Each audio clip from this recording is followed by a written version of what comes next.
we're here today to remember and celebrate the life of Delbert enkys.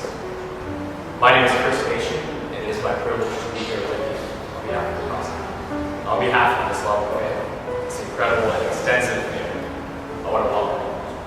On behalf of Dawn, Novi, John, Andy, Jason, Rachel, Tony, Deb, Bobby, Jesse, Ted, Justin, all your grandchildren, and all the other cousins, aunts, uncles, and friends.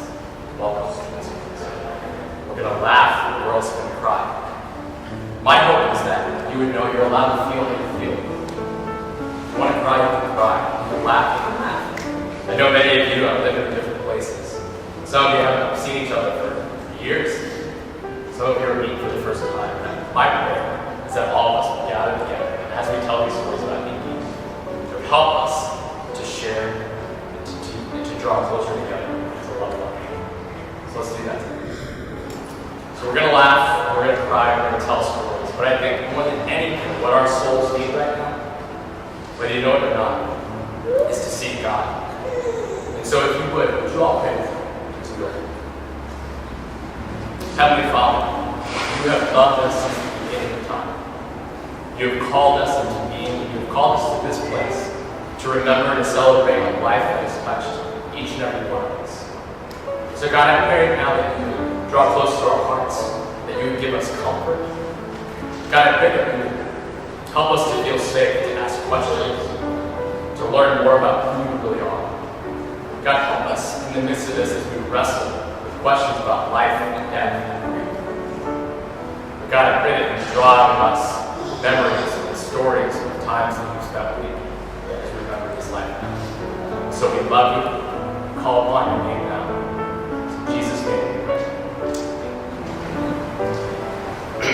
In the book of Ecclesiastes, ancient book of Hebrew wisdom, we read that God understands our, for it is He who reminds us that there is a time for everything, a time to be born and a time to die, a time to weep and a time to laugh.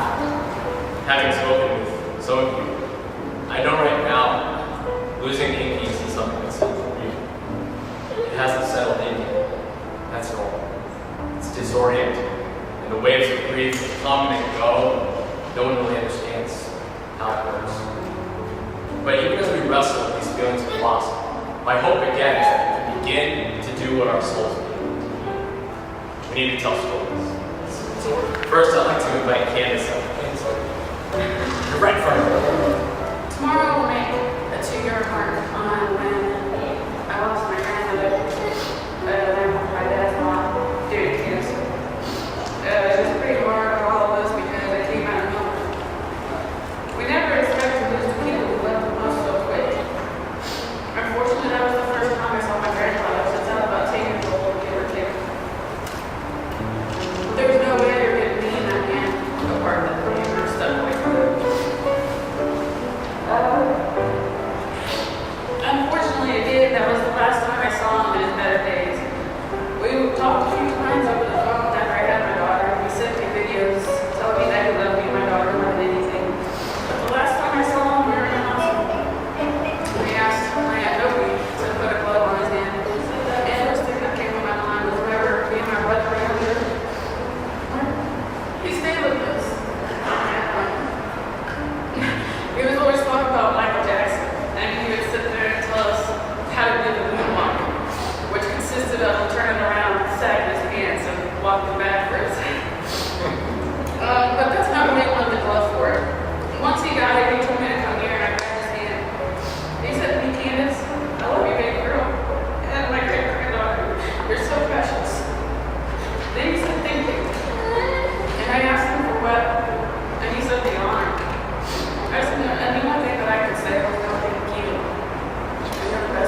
wood fences at the farm, leaning in love bells and singing Jimmy and my favorite song. You said I was so smart and pretty and kind, and so I grew up that way thanks to you, Grandpa, a quiet, fierce, loving man so kind. As I grew older and we had coffee at the table, and troubles were on my mind, you would grin and say, you don't have to carry the world upon your shoulders, babe. Now tell me what's wrong, and part of that world is mine. I know that if my grandpa was here today, he'd sit there and tell me that everything was okay, that I wouldn't have to carry the world on my shoulders. Christina, would you come up and share this?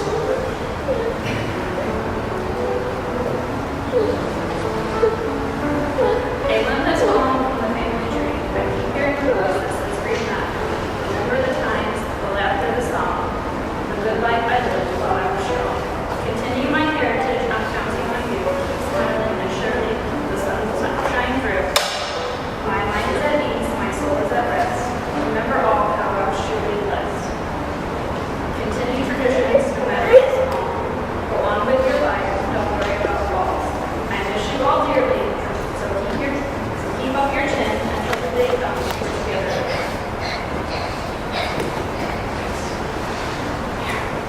So I'm about to try to tell you the story of enkys. And I know, as everyone knows here, each and every one of you guys can tell these stories better than I ever could. But I'm going to do my best, all right? Everybody knows, everybody that I talked to told me that Enky was a tough guy, tough customer. Just about everybody I talked to said he marched to his own drum and he was his own man. He was loyal, he was protective.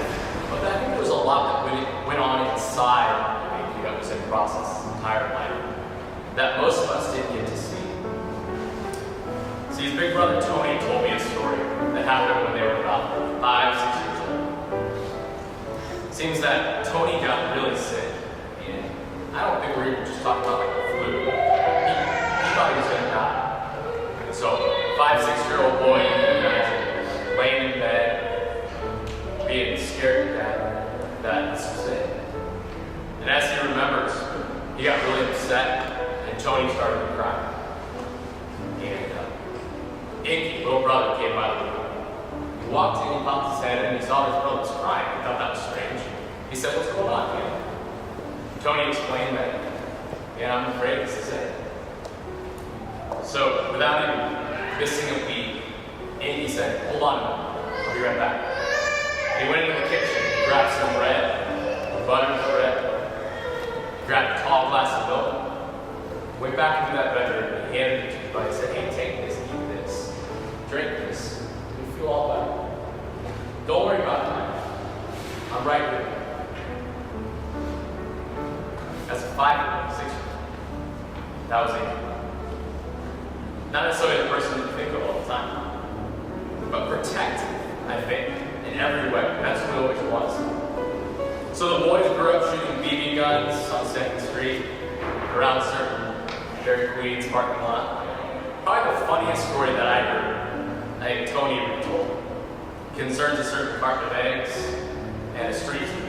So it seems late at night they hit out on the roof, trying to be on 2nd Street.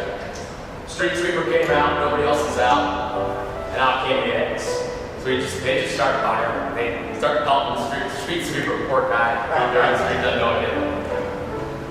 And but they didn't count on this. The street sweeper said, "All right," went and knocked on the door, woke up Papa Bear, not doing